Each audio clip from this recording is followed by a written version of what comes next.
안녕하세요 여러분. 9월 28일 화요일 매일 기도회 시작하기로 하겠습니다. 우리 다같이 사도신경으로 신앙을 하나님 앞에 고백드리겠습니다.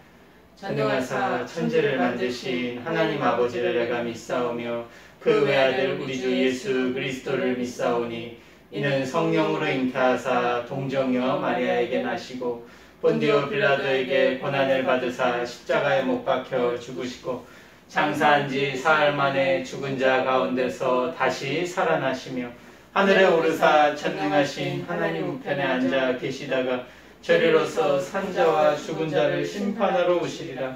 성령을 믿사오며 거룩한 공예와 성도가 서로 교통하는 것과 죄를 사하여 주시는 것과 몸이 다시 사는 것과 영원히 사는 것을 믿사옵나이다. 아멘.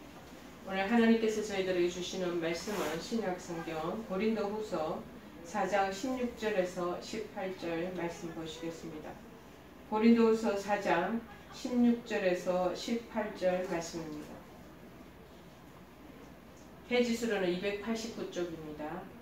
신약성경 고린도후서 4장 16절 17, 18 289쪽 우리 함께 보시기로 하겠습니다. 제가 먼저 봉독합니다. 그러므로 우리가 낙심하지 아니하노니 우리의 겉사람은 낡아지나 우리의 속사람은 날로 새로워지도다. 우리가 잠시 받는 환난에 경한 것이 지극히 크고 영원한 영광에 중한 것을 우리에게 이루게 하느니 우리가 주목하는 것은 보이는 것이 아니요 보이지 않는 것이니 보이는 것은 잠깐이요 보이지 않는 것은 영원함이라. 아멘. 오늘 제목은 날마다 새로워지는 법 이라는 말씀의 제목입니다. 날마다 새로워지는 것. 여러분, 날마다 새로워지는 우리의 속사람.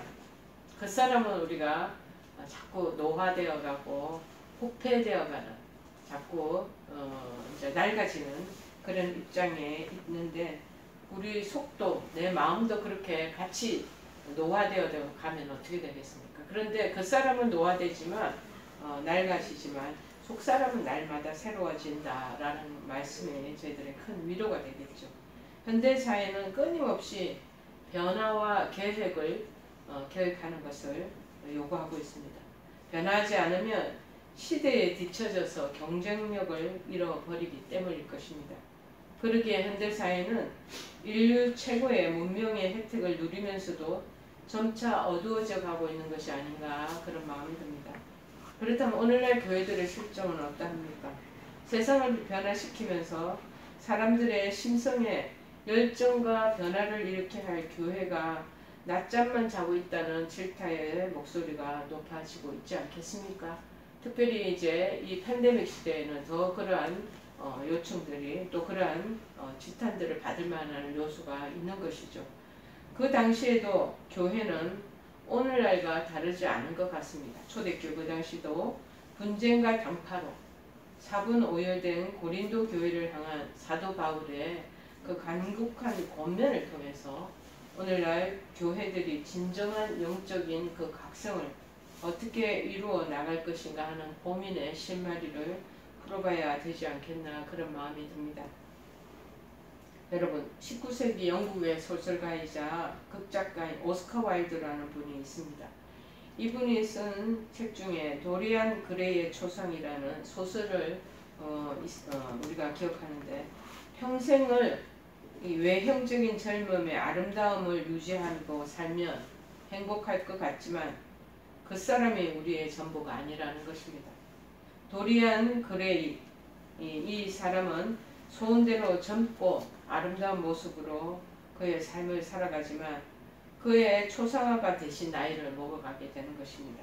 사람들은 세월이 흘러도 변치 않는 젊고 아름다운 용모를 유지하는 도리안 그레이를 칭송하지만 자기의 서재에서 추하게 늙어가는 그의 초상화를 혼자서 확인하고 바라보아야 하는 그는 품을 사귈 수가 없었다고 합니다. 마침내 그는 일그러지고 추하게 변한 자기의 초상화, 그림도 자꾸 바뀌지고 낡아집니다. 초상화를 칼로 찌르고 또 찌릅니다. 그랬더니 초상은 변하여 그의 젊을 때의 미남자의 모습으로 돌아보고 대신에 자신은 가슴에 칼을 꽂은 채 초상화에 늙고 일그러지고 추한 모습으로 바뀌어가면서 죽어간다는 그 내용입니다. 도리안 그레이는 겉사람으로 영원히 아름답고 젊은 모습을 간직하려고 했습니다. 우리 인간 모든 사람들의 그 염원이 아니겠나 그런 마음이 듭니다. 그런데 그것이 아무 의미가 없는 것인 줄 몰랐던 것입니다. 겉사람이 젊음을 간직하는 대신에 그의 속은 죄와 허물에 추하고 일그러진 모습이 되어서 그의 초상화에 반영된 것이라고 이렇게 우리가 평을 할 수가 있겠습니다. 먼저 우리가 생각할 때 온전한 변화는 그 사람만 온전하게 변하는 게 아닙니다. 물론 얼마 전에 TV에도 많이 우리가 볼 수 있지만 동안, 최대 동안, 최고의 동안이라고 해서 얼굴을 비춰서 알고 잊어 그 비슷한 또래의 사람들하고 이렇게 비교해서 나이가 젊어 보여서 얼마나 좋겠냐라고 하는 부분들을 이슈화시킨 적도 있습니다. 자, 그런데 우리 일반적으로 온전한 변화는 겉사람이 아니라 속사람을 새롭게 하는 데 있다고 성경은 말하고 있습니다. 겉모습을 아무리 아름답게 치장한다고 해도 인격과 삶에는 영향을 끼치지 못한다는 것입니다. 즉, 여러분, 인간의 본성은 조금도 변화되지 않는다는 것입니다. 따라서 세상의 헛된 욕망에 끌리지 말고 속사람이 우리가 변화되는데 힘을 써야 하는 것 아닌가 그런 마음이 드는데 그런데 이 속사람은 어떠냐? 우리 성경적으로 말하는 이 속사람은 오직 성령으로만 새롭게 될 수가 있다는 것입니다. 그 사람은 세월이 지날수록 늙고 낡아집니다. 그런데 속사람은 성령이 임재하실 때마다 새롭게 변화되고 성장한다는 것을 잊어버리면 안 되겠습니다. 그러므로 로마서 12장 2절에도 이렇게 언급하고 있지 않겠습니까? 이 시대의 풍조를 본받지 말고 마음을 새롭게 함으로 변화를 받아서 하나님의 선하시고 기뻐하시고 온전한 뜻이 무엇인지를 분별하도록 힘써야 한다라고 기록하고 있습니다. 성령으로 심령이 새롭게 된다. 이 변화된 사람은 결코 낡아지거나 없어지거나 소멸되지 않는다라는 것입니다. 눈에 보이는 우리 겉모습은 언제나 다 닳고 사그러지게 되어 있습니다. 그래서 늙음에 관한 그 글을 이렇게 보니까 이렇게 되어 있더라고요. 당신은 40살에도 늙을 수가 있고 80살에도 젊을 수가 있습니다. 그러나 어떤 나이에서도 만일 당신이 늙었다고 생각하거나 배울 것을 모두 다 배웠다고 여길 때 당신은 정말 늙은 것입니다. 나는 너무 늙어서 그것을 못해 라고 자신이 말하는 것을 들을 때, 내일은 약속할 수 없다고 느낄 때, 청년의 활동에 아무 흥미를 가지지 못할 때, 남의 말을 듣는 것보다 더 자기가 말하고 싶을 때, 달콤한 옛날들이 회고될 때 당신은 정말 늙은 것입니다. 그렇게 말하고 있습니다. 여러분, 어저께 TV를 잠깐 보니까 어느 프로에 김동길 교수님이 이렇게 나오시더라고요. 김동길 교수님, 김옥길 이대 총장님을 지냈던 그 남동생이었던가 그렇게 되지 않았나 싶습니다. 그 김동길 석학 박사로 알려진 분, 연세대 교수님이기도 하셨지만 영향력을 많이 끼쳤던 그런 어르신인데 94세더라고요. 94세인데 아주 제가 신촌 세브란스에 있을 때 그 길을 걸어가다 보면은 그분이 그때만 해도 연세가 좀 젊었을 때인데도 불구하고 엄청 연배가 많으셔서 걷는 게 좀 불편하셔서 누가 옆에서 거들며 걸어가시는 모습을 그렇게 봤습니다. 어저께는 곱게 TV 안에서 차려입으셨지만 그럼에도 불구하고 연세가 든 것이 너무나 역력한데 옆에서 이제 노주연이라는 대부가 75세라고 자기가 70대 중반이라고 뭐 교수님 저도 이제 70대 이제 나이가 든 중년의 그런 말년에 들었습니다 하니까는 약간 비웃는 듯한 그런 표정으로 아직까지 애기라고 당신은 아직 젊다고 그렇게 얘기하시는 것을 봤습니다.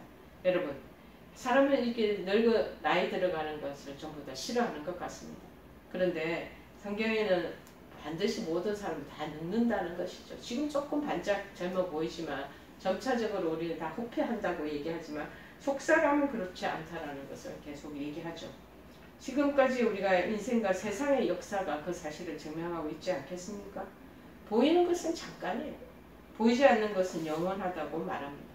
예수님 안에서 성령으로 새 사람 된 크리스찬들이 추구하는 삶은 세상에 보이는 것들에 있지 않다는 것을 우리는 알아야 합니다. 하나님을 의지하고 바라보는 사람의 속사람은 성령께서 다스림으로 인하여 매일매일 새로워진다고 아주 우리에게 신선한 도전을 주시고 계시는 것입니다. 이 믿음의 사람들은요, 이 겉사람의 껍데기인 육체에 늙고 병듦에도 결코 낙심하거나 소망을 저버리지 않아야 된다는 것입니다. 그리고 자신을 무용지물로 여기지 않아야 될 것이고, 이 말씀은 뭐 때문에 그러한 늙음에 대해서 한탄하지 말라고 그러냐면은 속사람을 주장하시는 성령으로 말미암아 우리의 겉사람의 생각과 감정과 의지가 날마다 새로워지게 되고 강건하게 되고 소망 중에 가할 수 있기 때문이라고 말씀하고 있습니다. 그러니까 속사람이 우리가 날로 새로워지기 때문에 겉사람 보이는 것은 점점 후패해지지만 그래도 겉사람의 그 생각과 감정과 의지가 속에서 나오는 그 새로움 때문에 달라지게 된다라고 말하는 것이죠. 그래서 속사람이 날마다 새로워지는 이러한 사람들은 또한 현재의 환란이 임하더라도 온전히 잘 견딜 수 있다라고 말하는 것입니다. 이는 그가 바라보는 것은 눈에 보이는 이 세상에 속한 것이 아니라 눈에 보이지 않은 영원한 하나님 나라와 그 나라에 속한 기업이 있기 때문이라는 것입니다. 따라서 믿음의 삶을 살 때 우리가 세상 일에 낙심하거나 포기하는 일이 얼마나 많습니까? 그러나 거기에 휘둘리지 말아야 된다는 것을 말씀하고 끝까지 인내로 그 믿음의 길을 잘 걸어가고 성령으로 속사람을 강건하게 하면서 이 땅의 삶을 특별하고 정말 보람차게 만들어 가야 된다고 말씀하고 있습니다. 일반적으로 고통에는 두 가지 종류가 있다고 합니다. 하나는 터널의 고통이라는 것. 터널은 끝없이 펼쳐지고 그 다음에 언젠가는 그 터널에 바깥으로 나올 수 있는 길이 있잖아요. 그런데 다른 하나는 동굴의 고통이라는 것. 자, 이 터널의 고통이라는 것은 끝이 있는 고통이다. 여러분도 지금 병상에 있을 때 이 끝이 없는 동굴 속에 있는 고통일 것처럼 느껴지지만 언젠가는 그 터널을 밖에 나올 수 있는 그 날이 온다는 그 터널의 끝에 다다를 때 밝음이 오듯이 사라질 고통이 있다는 것. 이 동굴의 고통은 갇혀서 꼼짝달싹 못하는 끝이 없는 고통이라. 고통이 사라지지 않고 항상 그 동굴 속에 갇혀 있으니까 얼마나 답답하겠습니까? 자, 그런데 이 세상의 고통은 중하게 여겨지든 가볍게 여겨지든 모두 다 끝이 있는 터널의 그런 고통뿐이라는 것입니다. 여러분, 그런데 이때 하나님을 바라보는 믿음이 크면 클수록 그 터널의 길이는 짧게 된다는 것입니다. 고통을 고통으로 여기지 아니하고 하나님 연단의 방편 때문에 방편으로 여겨져서 오히려 하나님을 찬송하고 감사를 바라게 된다는 것입니다. 여러분, 동굴의 그런데 고통은 믿음이 없는 사람에게 주어지는 계속적인 영속적인 것이라는, 믿음이 없는 사람은 세상의 끝과 함께 그 고통이 사라지는 것이 아니라 더 큰 고통이 기다리고 있다는 것을 알게 된다는 것이죠. 그러니까 이 고통이란 육체가 죽은 다음에 이어지는 영원히 죽는 이 터널 다해 영원한 그 죽음, 사망, 멸망이 있다라는 것이죠. 그러나 죽음과 고통의 끝이 없는 영속적인 죽음이요, 고통 속에 처하다가 결국 고통 속에 마감하게 된다는 것입니다. 여러분, 그러나 우리가 지금 믿음 안에서 겪는 이 고통은 아무리 그것이 크게 느껴진다고 하더라도 하나님을 바라보고 의지하는 믿음으로 잘 견뎌낼 수만 있다면 이 고통과는 비교가 되지 않는 지극히 크고 영원한 영광을 맞이하게 된다고 말하고 있습니다. 그래서 바울은 로마서 8장 18절에 말하지 않겠습니까? 생각건대 현재의 고난은 장차 우리에게 나타날 영광과 좋게 비교할 수 없다라고 위로의 말씀을 전하고 있습니다. 여러분, 우리 여러 가지 다른 고난이나 환난 가운데서도 하나님을 전적으로 의지하고 그리고 신뢰하며 나아갈 때 이 세상에 속한 잠시 지나가는 그런 여러 가지 어려운 고통도 터널의 어느 마지막 정점에 이르려면 하는 그러한 고통에서 벗어나는 일을 맞이하게 될 것이라고 우리에게 말하고 있습니다. 그래서 요한일서 2장 17절에 말합니다. 이 세상도 그 정욕도 지나가되 오직 하나님의 뜻을 행하는 자는 영원히 거하느니라. 그렇게 말씀하십니다. 여러분, 매일 속사람이 강건하고 새로워지는 삶을 살면서 그 사람의 생각과 감정과 의지도 건강해져서 끊임없이 하나님의 일을 찾아 행하고 하나님의 축복 가운데 온전히 이룰 수 있는 우리가 되기를 간절히 축원해 드립니다. 우리 찬송가 몇 장이죠? 83장. 83장 찬송하시겠습니다. 찬송가 83장. 나의 맘에 근심 구름 가득하게 덮이고 슬픈 눈물 하염없이 흐를 때 인자하고 부드러운 음성으로 부르사 나를 위로하리 누가 있을까. 주 예수 주 예수 주 예수밖에 누가 있으랴. 슬퍼 낙심될 때에 내 친구 되시는 구주 예수밖에 다시 없도다. 무거운 짐 등에 지고 인생 길을 가는 자 힘이 없어 쓰러지려 할 때에 능력 있는 팔을 펴서 나의 손을 붙들어 나를 구해주리 누가 있을까. 주 예수 주 예수 주 예수밖에 누가 있으랴. 슬퍼 낙심될 때에 내 친구 되시는 구주 예수밖에 다시 없도다. 우리 다 같이 주기도문으로 기도를 마치겠습니다. 하늘에 계신 우리 아버지여, 이름이 거룩히 여김을 받으시오며 나라의 마옵시며 뜻이 하늘에서 이룬 것 같이 땅에서도 이루어지이다.